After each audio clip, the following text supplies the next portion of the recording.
Good morning guys! Andito tayo ngayon sa harap ng Metro Plaza sa may North Caloocan.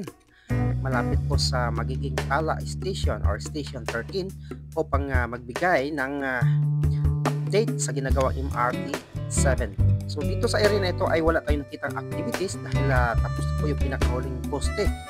So pinagbabaklas na po yung format, maayos na po yung mga poste. Sa part na ito ay spearhead na lang din po ang kulang.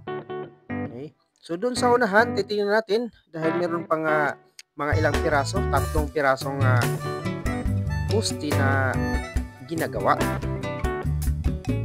Okay guys, dito po sa harap ng CFELS, meron na rin pong mga girders.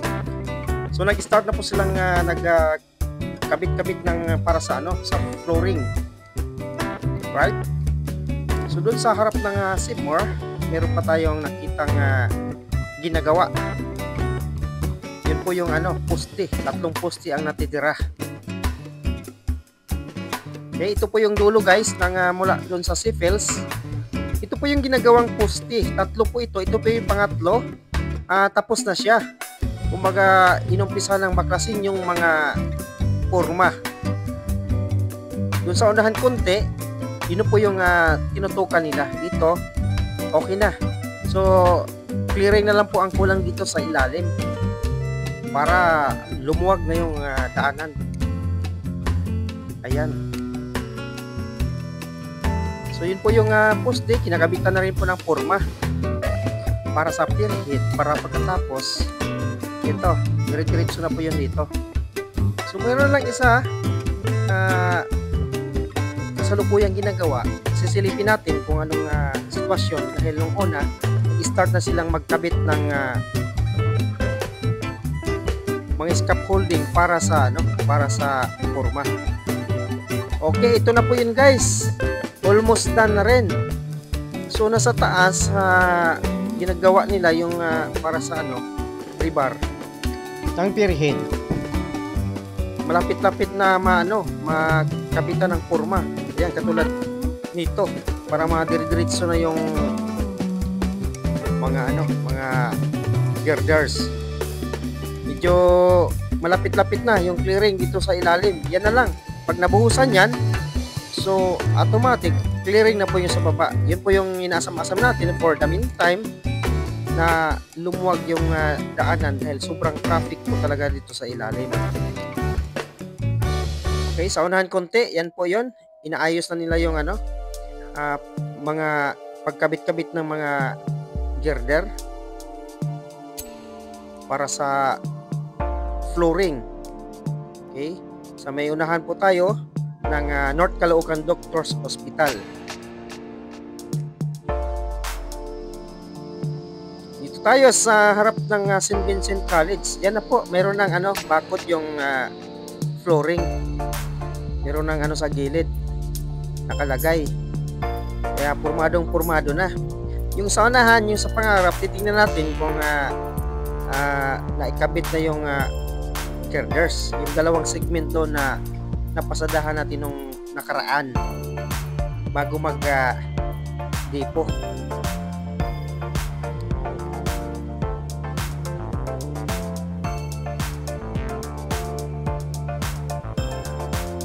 Yan, ito po yung bago mag pangarap guys. Pormadong-pormado na sa ilalim, sa may gitna. Andyan pa yung mga equipments nila pero okay lang. At least maluwag-luwag na yung daanan. Ayan, dito po tayo sa harap ng St. Vincent College. Ito po yung hindi pa pala nagkakabit yung mga girders pero sa tingin ko naka-prepare na.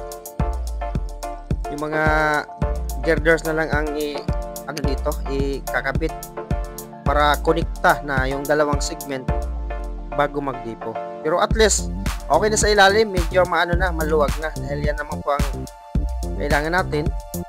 Pag natapos yung mga gawa nila yung mayroong mga nakaharang sa gitna ng mga kinakaing space, kaya at least nakaluwag-luwag na yung mga sasakyan. Ngayon, nandito na po tayo sa tapat mismo ng depo. Okay, titingnan natin. Wow, Okay, yung dating dalawang segment, tapos na yung isa, yung pagkabit ng metal girder, yung isa inumpisahan na. Tatlo na lang ang kulang. Ayan, ito yung mga equipments nila na naka-prepare. Pag natapos yung tatlo, itong mga nakahambala sa gitna, tulad niyan, mga crane, okay, matatanggal na yan. So, ang laking ginhawa na po sa ilalim, guys. Yan, ito na, dugtong na halos. Tatlong set na lang kasi ano yan parang dalawang linya bawat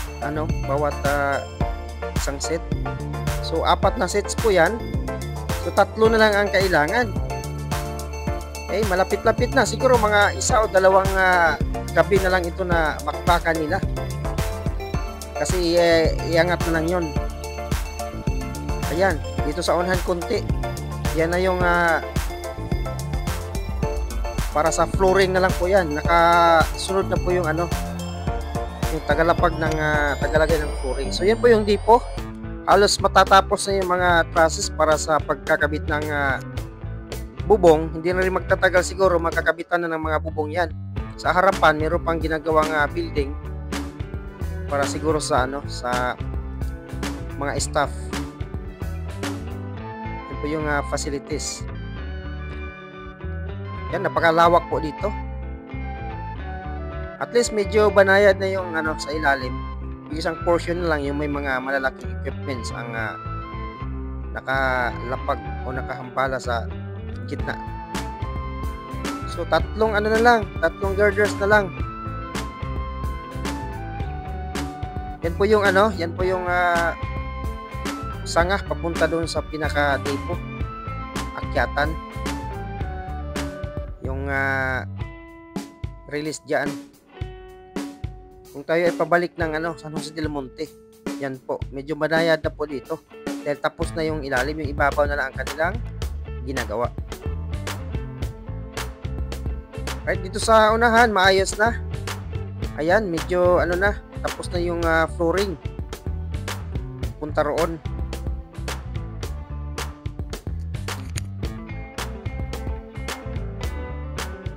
Ayan, mabilis na yung takbo ng mga sasakyan dito. Doon na lang po talaga sa C-fills ang kulang. Po yung dipo, medyo na rin po. Bubong lang ata kailangan dyan. Dahil yung ilalim, puro release po yan. Dahil dyan po gagawin yung yung maintenance ng mga bagon. Yung sa unahan, yan po yung overpass. Ganun pa rin po. Pero malaki-laki na pong progress po ang nangyari dito. Dahil malapit-lapit na po, guys.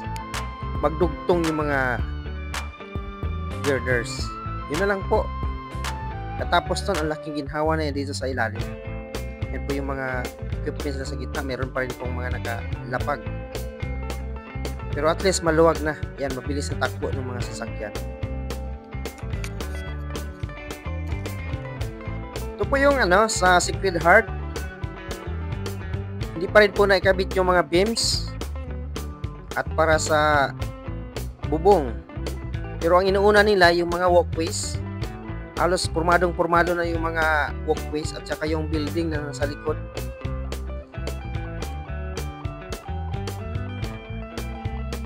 Ayan, pormadong-pormado na rin po. At may nakita tayo sa harapan sa loob ng mismong dipo. Halos almost done na po yung yung building. Maganda na po tingnan.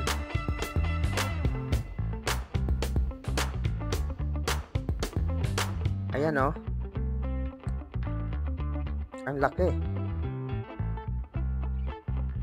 Sa unahan konti ng kabilang side ng Sacred Heart Station. Ayan. Yung mga beams na lang at para sa bubong at saka para sa flooring. Ayan, at least naka-prepare na yung mga mga major na mga poste. Kabit-kabit na lang po 'yan dahil ready na po yung mga materialis nila. Okay, yun po yung papunta doon sa Quirino Station. Mula dito, buo na po yan. Hanggang sa SM Fairview, may Mindanao Station, hanggang sa Regalado Station. Halos na maximize na po yung mga stations. So, yun lang po muna guys. At least may nakita tayong malaking progress. Maraming salamat and God bless ating lahat.